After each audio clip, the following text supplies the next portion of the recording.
Sylvia Becchitti, tu es résidente à l'Espace Albatros. Oui. Depuis combien de temps? Ça va faire 4 ans, je pense. Est-ce que tu as trouvé d'ailleurs quelque chose de spécial à part un atelier? J'ai trouvé une émulation en fait, le fait de travailler avec d'autres artistes, mais qui sont de tous bords et de tout type, ça crée une effervescence en fait. Bon, ça c'est un tableau qui s'appelle Queen of Duende, la reine des duendes. C'est un tableau que j'apprécie particulièrement, je suis attachée à celui-là. C'est à la fois un autoportrait déguisé en carte à jouer, mais aussi une représentation de la place dichotomique que tient la femme dans la société. C'est-à-dire qu'elle est une reine, mais c'est la reine de merde, mais la merde est d'or, etc. Et comme ça, on va de dichotomie en dichotomie. Qu'est-ce qui t'a amené à la peinture et pourquoi?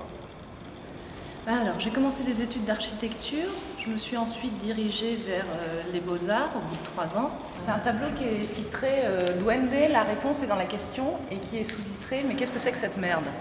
Et je crois qu'il est assez représentatif de la trivialité de mon humour et de ce que je veux faire passer dans mon travail. Et en sortant des Beaux-Arts, j'étais un petit peu fatiguée de la surconceptualisation de ce que j'avais croisé là-bas et je suis devenue artisan. Puis enseignante en art. Et petit à petit, la peinture m'a rattrapée. Et depuis 2004, je suis peintre. Je ne sais pas où je vais arriver, en tout cas je sais où je suis aujourd'hui. Actuellement, je représente des petites crottes que j'appelle des duendes et que je recouvre ensuite de feuilles d'or.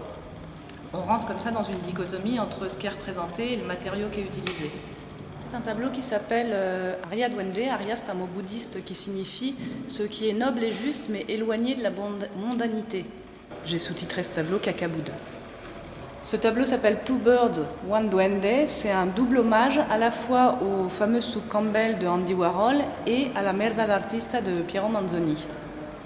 Avant de faire ça, j'ai expérimenté pendant près de 10 ans. J'ai vraiment digéré toutes mes références.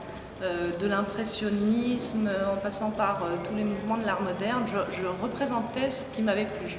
Je pense qu'il a fallu à peu près 10 ans pour que je me fasse la main et que je me sente à l'aise dans une direction. Au moment où nous faisons ce portrait de résident, tu t'apprêtes à exposer à l'Espace Albatros. Oui. Cette expo, en fait, elle va surtout être dirigée vers, non pas les tableaux que j'ai beaucoup représentés, mais vers ce que j'appelle des produits dérivés, mais qui n'en sont pas vraiment parce que je fais tout à la main. Il va y avoir de la sculpture, je fais des petits pins, je fais des estampes, etc. Et j'essaye de développer un petit peu mes idées concrètement pour toucher un marché différent, moins élitiste.